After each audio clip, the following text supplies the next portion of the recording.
kind of thing happened too often. The tolerant Dutch considered it merriment carried a little too far. To the sober English separatists, like her family, it felt more like harassment. William Brewster crouched beside her father. As Mary came near, she cringed.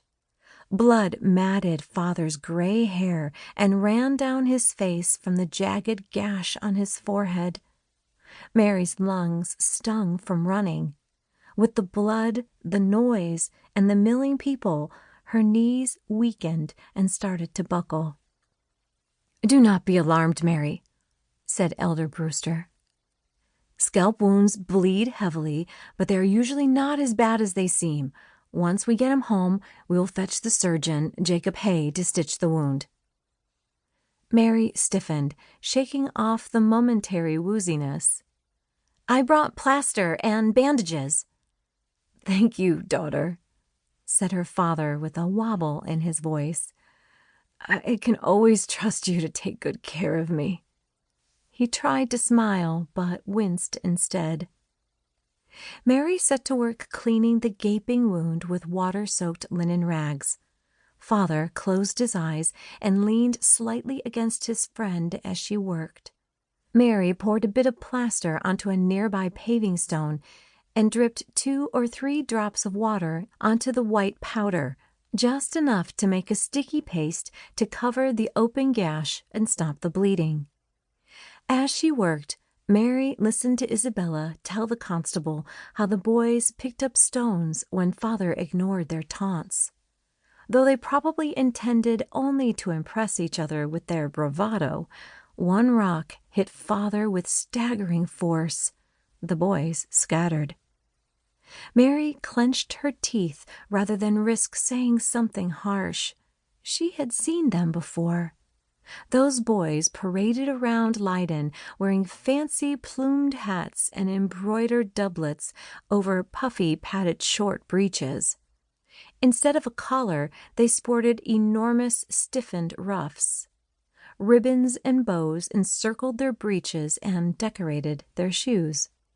They resembled a flock of fancy roosters strutting to show off colorful plumage. And for some reason, nothing infuriated them like the plainly dressed men of the Green Gate congregation. The constable shook his head as he wrote out Isabella's complaint for the magistrate.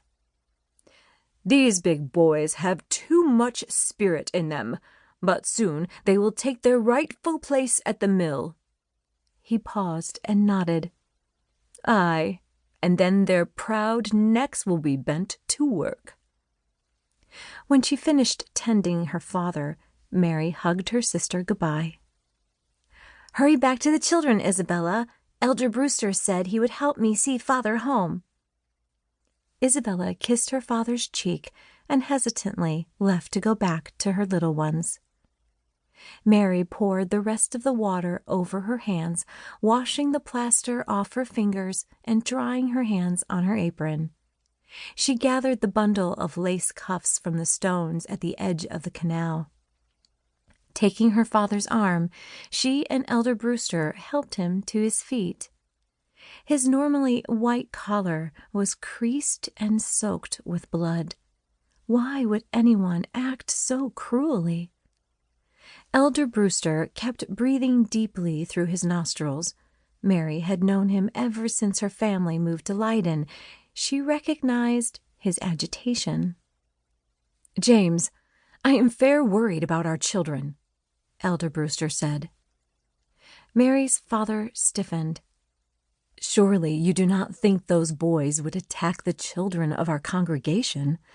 The magistrate was right. They just got carried away. Someone tossed a rock and an insult, and it seemed like sport to them."